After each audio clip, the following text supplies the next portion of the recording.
अगर हम पिछले 24 घंटे में देखें तो पाते हैं कि 1020 पेशेंट्स क्योर हो चुके हैं, जिससे हमारी टोटल क्योर लोगों की संख्या बढ़कर अब 12,726 हो गई है, जिसके कारण हमारा टोटल रिकवरी रेट बढ़कर अभी 27.41 हो चुका है। Total 32,138 cases active medical supervision में हैं। पिछले 24 घंटे में 3,900 एडिशनल केसेस कंफर्म नोट किए गए हैं, जिसके कारण हमारी कुल कंफर्म केसेस की संख्या अब बढ़कर 46,433 हो चुकी है। पिछले 24 घंटे में भारत में कोविड-19 के कारण हुई डेथ्स में 195 केसेस का इंक्रीज नोट किया गया है, जिसके कारण कुल डेथ्स की संख्या अब बढ़कर 1,568 हो चुकी है। पिछले 24 घंटे में हमने कंफर्म केसेस और डेथ्स की संख्या में अब तक का हाईएस्ट इंक्रीज नोट किया है। हम एक इन्फेक्शियस डिजीज से डील कर रहे हैं, इसलिए timely reporting of cases and there management is very crucial. कुछ राज्यों में यह गैप नोट किया गया था, जिसे आफ्टर ड्यू परसुएशन अब एड्रेस किया जा रहा है। स्टेट्स के लेवल पर यह जरूरी है कि based on cases reported, contact tracing, active case search और क्लिनिकल मैनेजमेंट ऑफ केसेस को इफेक्टिवली इंप्लीमेंट किया जाए। जहां हम सब लोग कोविड से लड़ने के लिए सभी तरह के एफर्ट्स कर रहे हैं, यह भी जरूरत है कि नॉन कोविड हेल्थ सर्विसेज भी नागरिकों को मिलती रहें। हमने delivery of non essential health services के बारे में ऑलरेडी 14 अप्रैल को गाइडलाइंस जारी की थी। हमें इंश्योर करना है कि गवर्नमेंट और प्राइवेट नॉन कोविड फैसिलिटीज में जिस जोन में वह जिला पड़ता है, उसके अनुसार सारी सर्विसेज प्रोवाइड की जाएं। Immunisation, maternal child health services, services for critical ill patient जैसे कि डायलिसिस, कैंसर, डायबिटीज, टीबी और ब्लड डोनेशन जैसी सर्विसेज सुचारू रूप से चलती रहें। यह सीजन वेक्टर बॉर्न डिजीजेज जैसे डेंगू, चिकनगुनिया और अन्य बीमारियों के लिए भी कार्य करने का सीजन है। जरूरत है कि फील्ड फंक्शनरीज इन कार्यों को सुचारू रूप से करते हुए अपनी सर्विसेज रूरल और अर्बन एरियाज में सुचारू रूप से प्रोवाइड करते रहें।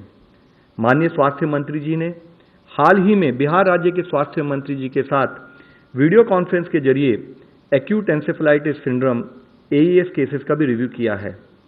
उन्होंने राज्य को आश्वासन दिया है कि स्वास्थ्य मंत्रालय उनके हेल्थ सिस्टम को स्ट्रेंथन करने के लिए नेशनल हेल्थ मिशन के द्वारा सभी तरह का सपोर्ट प्रोवाइड करेगा। आज ग्रुप ऑफ मिनिस्टर्स ने कोविड-19 के संबंध में माननीय स्वास्थ्य मंत्री जी की अध्यक्षता में अपनी 14वीं मीटिंग की।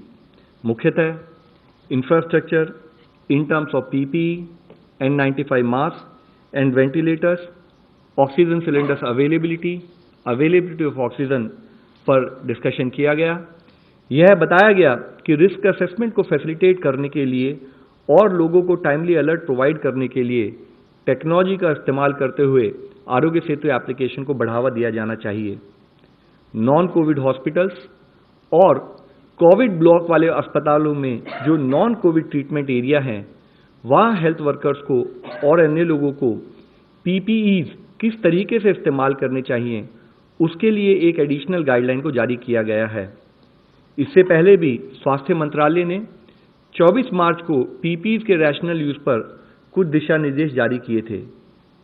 इसमें गाइडलाइंस में हेल्थ केयर वर्कर्स को रिस्क प्रोफाइल जैसे कि high risk area, moderate risk area या लो रिस्क एरिया के बेसिस पर किस हॉस्पिटल सेटिंग में किस टाइप के PPEs यूज करने चाहिए, उस पर गाइडेंस प्रोवाइड की है। हाई रिस्क एरियाज में फुल कॉम्प्लीमेंट ऑफ PPEs यानी कि N95 मास्क, कवरऑल्स, गॉगल्स, ग्लव्स और शू कवर का इस्तेमाल किया जाना चाहिए। मॉडरेट रिस्क एरियाज में N95 मास्क, ग्लव्स का इस्तेमाल करना चाहिए।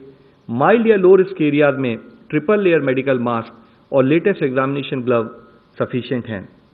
इस संबंध में डिफरेंट एरियाज जैसे कि IPD ब्लॉक में जैसे हमारे वार्ड्स हैं, ICUs हैं, लेबर रूम्स हैं, ऑपरेशन थिएटर हैं। OPD ब्लॉक में हमारी हेल्प डेस्क के रजिस्ट्रेशन काउंटर हैं, डॉक्टर्स के चैम्बर्स हैं, फार्मेसी काउंटर्स हैं। सैनिटरी स्टाफ को क्या प्रिकॉशन लेनी है। इसी तरीके से इमरजेंसी डिपार्टमेंट या अदर एंसिलरी सर्विसेज जैसे कि हमारी लैब, ब्लड बैंक्स और लॉन्ड्री सर्विसेज जो भी हैं, वहाँ पर किस टाइप का रिस्क प्रोफाइल है और उसके तहत किस टाइप के पीपीईज को यूज़ करना चाहिए, यह डिटेल दिशा निर्देश जारी किए गए हैं। आप सबके द्वारा रिक्वेस्ट ये है कि कम्युनिटी में हमारे जितने भी गवर्नमेंट और प्राइवेट हॉस्पिटल्स हैं, वो इन गाइडलाइंस जो कि हमारी वेबसाइट पर भी उपलब्ध हैं, उसको समझते हुए उसके हिसाब से कार्य करें। कोविड-19 दुनिया के अभी सभी देशों में फैल चुका है। इस लड़ाई में केस मैनेजमेंट के साथ साथ जब हम लॉकडाउन को रिलैक्स करते हैं तो यह लड़ाई हमें काफ़ी रिस्पॉन्सिबिलिटी के साथ लड़नी होगी। माननीय प्रधानमंत्री जी के अनुरोध अनुसार शुरू से ही यह लड़ाई सरकार के साथ देश का हर नागरिक लड़ रहा है। जब हम लॉकडाउन को रिलैक्स कर रहे हैं तो इसमें सरकार की जिम्मेदारी के साथ साथ हर नागरिक की जिम्मेदारी और बढ़ जाती है। समस्त सरकार और संपूर्ण समाज के शेयर्ड एफर्ट से ही हम यह लड़ाई जीत सकते हैं। हमें अपनी जीवन शैली और काम करने के तरीके में कोविड-19 से संबंधित अप्रोप्रिएट बदलाव लाना होगा। आज जरूरत है कम्युनिटी की ओनरशिप की। जरूरत है कि हर citizen as part of the social responsibility chain of transmission को ब्रेक करने में कंट्रीब्यूट करे। जैसे कि माननीय प्रधानमंत्री जी ने कहा था, भारत की यह लड़ाई पीपल ड्रिवन हो और हम सब मिलकर समस्त विश्व के सामने इसके लिए एक सक्सेसफुल एग्जाम्पल सेट करें।